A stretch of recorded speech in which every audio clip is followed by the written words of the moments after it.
Meanwhile, the British were not idle. They too were doing some planning and masterminding on their own account, with the advantage of having back of them money and organized soldiery. The Crown appointed Gage to supplant Hutchinson as the governor of Massachusetts. One of the new governor's first acts was to send a messenger to call on Samuel Adams for the purpose of endeavoring to stop his opposition by fear. We can best understand the spirit of what happened by quoting the conversation between Colonel Fenton, the messenger sent by Gage, and Adams. Colonel Fenton: I have been authorized by Governor Gage to assure you, Mr. Adams, that the Governor has been empowered to confer upon you such benefits as would be satisfactory. Endeavor to win Adams by promise of bribes, upon the condition that you engage to cease in your opposition to the measures of the government. It is the Governor's advice to you, sir, not to incur the further displeasure of His Majesty. Your conduct has been such as makes you liable to penalties of an Mount of Henry VIII, by which persons can be sent to England for trial for treason, or misprision of treason, at the discretion of a governor of province. But by changing your political course, you will not only receive great personal advantages, but you will make your peace with the king. Samuel Adams had the choice of two decisions: he could seize his opposition and receive personal bribes, or he could continue and run the risk of being hanged. Clearly, the time had come when Adams was forced to reach instantly a decision which could have cost his life. The majority of men would have found it difficult to reach such a decision. The majority would have sent back an evasive reply, but not Adams. He insisted upon Colonel Fenton's word of honor that the colonel would deliver to the governor the answer exactly as Adams would give it to him. Adams' answer: Then you may tell Governor Gage that I trust I have long since made my peace with the King of Kings. No personal consideration shall induce me to abandon the righteous cause of my country. And tell Governor Gage it is the advice of Samuel Adams to him, no longer to insult the feelings of an exasperated people. Comment as to the character of this man seems unnecessary. It must be obvious to all who read this astounding message that its sender possessed loyalty of the highest order. This is important. Racketeers and dishonest politicians have prostituted the honor for which such men as Adams died.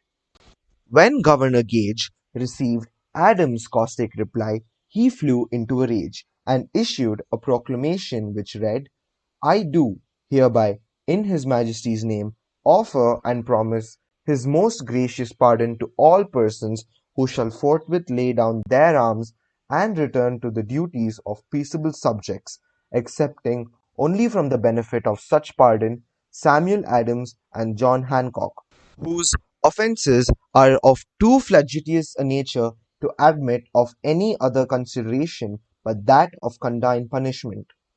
As one might say, in modern slang, Adam and Hancock were on the spot. The threat of the irate governor forced the two men to reach another decision, equally as dangerous. They hurriedly called a secret meeting of their staunchest followers. Here the mastermind began to take on momentum. After the meeting had been called to order, Adams locked the door, placed the key in his pocket, and informed all present that it was imperative that a congress of the colonists be organized, and that no man should leave the room until the decision for such a congress had been reached. Great excitement followed. Some weighed the possible consequences of such radicalism. Old man fear. Some expressed grave doubt as to the wisdom of so definite a decision in defiance of the Crown. Locked in that room were two men immune to fear, blind to the possibility of failure: Hancock and Adams. Through the influence of their minds, the others were induced to agree that, through the Correspondence Committee arrangements should be made for a meeting of the First Continental Congress to be held in Philadelphia, September 5, 1774. Remember this date. It is more important than July 4, 1776. If there had been no decision to hold a Continental Congress, there could have been no signing of the Declaration of Independence. Before the first meeting of the new Congress, another leader in a different section of the country was deep in the throes of publishing a summary view of the rights of British America. He was Thomas Jefferson of the province of Virginia, whose relationship to Lord Dunmore, representative of the Crown in Virginia, was as strained as that of Hancock and Adams with their governor. Shortly after his famous Summary of Rights was published, Jefferson was informed that he was subject to prosecution for high treason against His Majesty's government. Inspired by the threat, one of Jefferson's colleagues, Patrick Henry, boldly spoke his mind, concluding his remarks with a sentence which shall remain forever a classic: "If this be treason, then make the most of it."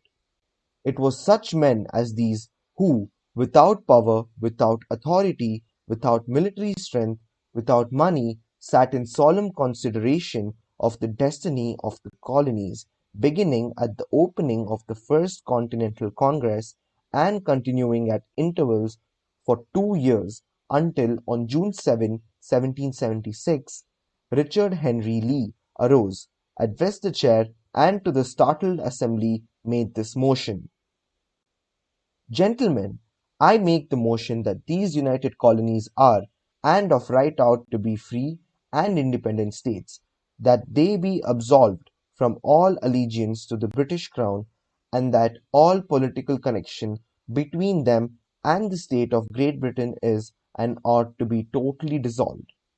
Lee's astounding motion was discussed fervently and at such length that he began to lose patience. Finally, after days of argument, he again took the floor and declared in a clear, firm voice: "Mr. President, we have discussed this issue for days. It is the only course for us to follow. Why, then, sir, do we longer delay? Why still deliberate? Let this happy day give birth to an American republic. Let her arise, not to devastate and to conquer, but to re-establish the reign of peace and of law. The eyes of Europe are fixed upon us. She demands of us a living example of freedom that may exhibit a contrast in the felicity of the citizen to the ever-increasing tyranny." Before his motion was finally voted upon, Lee was called back to Virginia because of serious family illness, but before leaving he placed his cause in the hands of his friend Thomas Jefferson, who promised to fight until favorable action was taken. Shortly thereafter, the President of the Congress, Hancock, appointed Jefferson as chairman of a committee to draw up a Declaration of Independence. Long and hard the committee labored on a document which would mean, when accepted by the Congress, that every man who signed it would be signing his own death warrant, should the colonies lose in the fight with Great Britain, which was sure to follow. The document was drawn, and on June 28 the original draft was read before the Congress. For several days it was discussed, altered, and made ready. On July 4, 1776, Thomas Jefferson stood before the assembly and fearlessly read the most momentous decision ever placed upon paper. When in the course of human events it is necessary for one people to dissolve the political bands which have connected them with another, and to assume among the powers of the earth the separate and equal station to which the laws of nature and of nature's God entitle them, a decent respect to the opinions of mankind requires that they should declare the causes which impel them to the separation. When Jefferson finished, the document was voted upon, accepted, and signed by the 56 men, every one staking his own life upon his decision to write his name. By that decision came into existence a nation destined to bring to mankind forever the privilege of making decisions. By decisions made in a similar spirit of faith, and only by such decisions can men solve their personal problems and win for themselves high estates of material and spiritual wealth. Let us not forget this. Analyze the events which led to the Declaration of Independence and be convinced that this nation, which now holds a position of commanding respect and power among all nations of the world, was born of a decision created by a mastermind consisting of 56 men. Note well the fact that it was that decision which ensured the success of Washington's armies, because the spirit of that decision was in the heart of every soldier who fought with him, and served as a spiritual power which recognizes no such thing as failure. Note also, with great personal benefit, that the power which gave this nation its freedom is the self-same power that must be used by every individual who becomes self-determining. This power is made up of the principles described in this book. It will not be difficult to detect in the story of the Declaration of Independence at least six of these principles: desire, decision, faith, persistence, the mastermind, and organized planning. Throughout this philosophy will be found the suggestion that thought, backed by strong desire, has a tendency to transmute itself into its physical equivalent.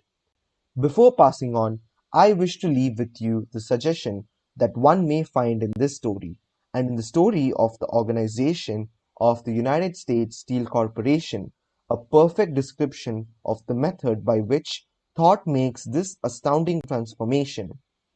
In your search for the secret of the method, do not look for a miracle, because you will not find it. You will find only the eternal laws of nature. These laws are available to every person who has the faith and the courage to use them. They may be used to bring freedom to a nation or to accumulate riches. There is no charge save the time necessary to understand and appropriate them. Those who reach decisions promptly and definitely know what they want and generally get it. The leaders in every walk of life decide quickly and firmly.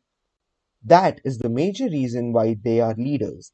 The world has the habit of making room for the man whose words and actions show that he knows where he is going. Indecision is a habit which usually begins in youth. The habit takes on permanency as the youth goes through graded school, high school, and even through college, without definiteness of purpose. The major weakness of all educational systems is that they neither teach nor encourage the habit of definite decision. It would be beneficial if no college would permit the enrollment of any student unless and until the student declared his major purpose in matriculating. It would be of still greater benefit if every student who enters the graded schools were compelled to accept training in the habit of decision and forced to pass a satisfactory examination on the subject before being permitted to advance in the grades. The habit of indecision, acquired because of the deficiencies of our school systems, goes with the student into the occupation he chooses.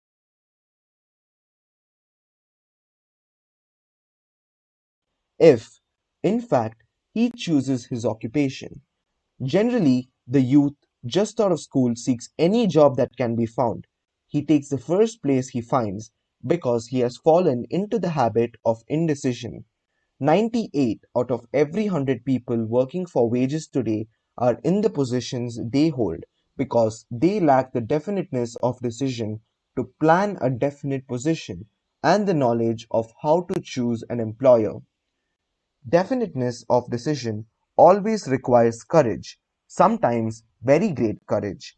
The 56 men who signed the Declaration of Independence staked their lives on the decision to affix their signatures to that document. The person who reaches a definite decision to procure the particular job and make life pay the price he asks does not stake his life on that decision. He stakes his economic freedom. Financial independence, riches, desirable business and professional positions are not within reach of the person who neglects or refuses to expect, plan, and demand these things. The person who desires riches in the same spirit that Samuel Adams desired freedom for the colonies is sure to accumulate wealth. In the chapter on organized planning, you will find complete instructions for marketing every type of personal services. You will find also detailed information on how to choose the employer you prefer and the particular job you desire. These instructions will be of no value to you unless you definitely decide to organize them into a plan of action.